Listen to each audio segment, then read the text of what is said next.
ഒരു ഇന്ത്യൻ പ്രധാനമന്ത്രി വിദേശത്തേക്ക് പോകുമ്പോൾ 5 തവണ മാധ്യമ പ്രവർത്തകരുമായി സംവദിക്കും.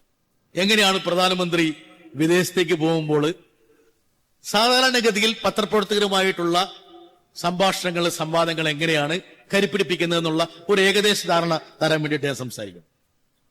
ഇപ്പൊ സങ്കല്പിക്കുക, ഡോക്ടർ മൻമോഹൻ സിംഗ് പ്രധാനമന്ത്രി, അദ്ദേഹത്തിനോട് യാത്ര ചെയ്തുകൊണ്ട് ഞാൻ പറയുന്നത്, അദ്ദേഹം അമേരിക്കയിലേക്ക് പോവുകയാണെങ്കിൽ ഒരു 20 or 25 പേരുടെ ഒരു മാധ്യമ സംഘത്തെ അദ്ദേഹം തിരഞ്ഞെടുക്കും. അതിൽ പല ഭാഷകളുണ്ടാവും.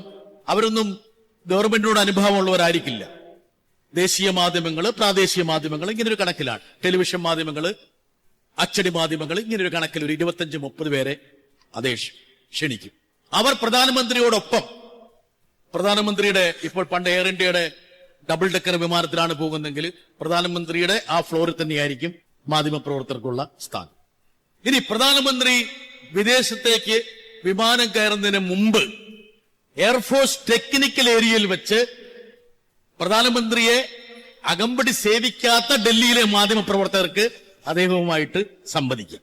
ഒരു റൗണ്ട്, നിങ്ങൾ എന്തിനാണ് പോകുന്നത്? അപ്പൊ മാധ്യമപ്രവർത്തകരെല്ലാം വന്ന് ടെക്നിക്കൽ ഏരിയയിൽ പ്രധാനമന്ത്രിയെ യാത്ര അയക്കുന്നതിന് മുമ്പ് അദ്ദേഹത്തോട് ചോദ്യങ്ങൾ ചോദിക്കുന്നു.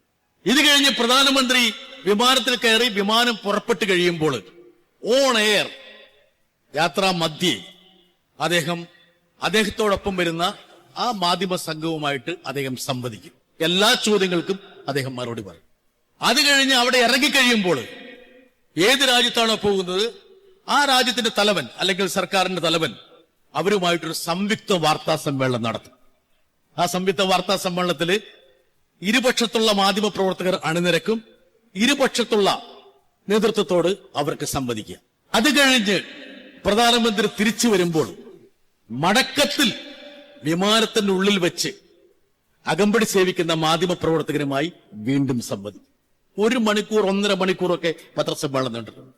തിരിച്ച് പ്രധാനമന്ത്രി ഡൽഹിയിൽ വിമാനം ഇറങ്ങുമ്പോൾ ഈ ടെക്നിക്കൽ ഏരിയയിൽ വെച്ച് ഡൽഹിയിലുള്ള മാധ്യമ പ്രവർത്തകരുടെ ചോദ്യങ്ങൾക്ക് മറുപടി പറയും.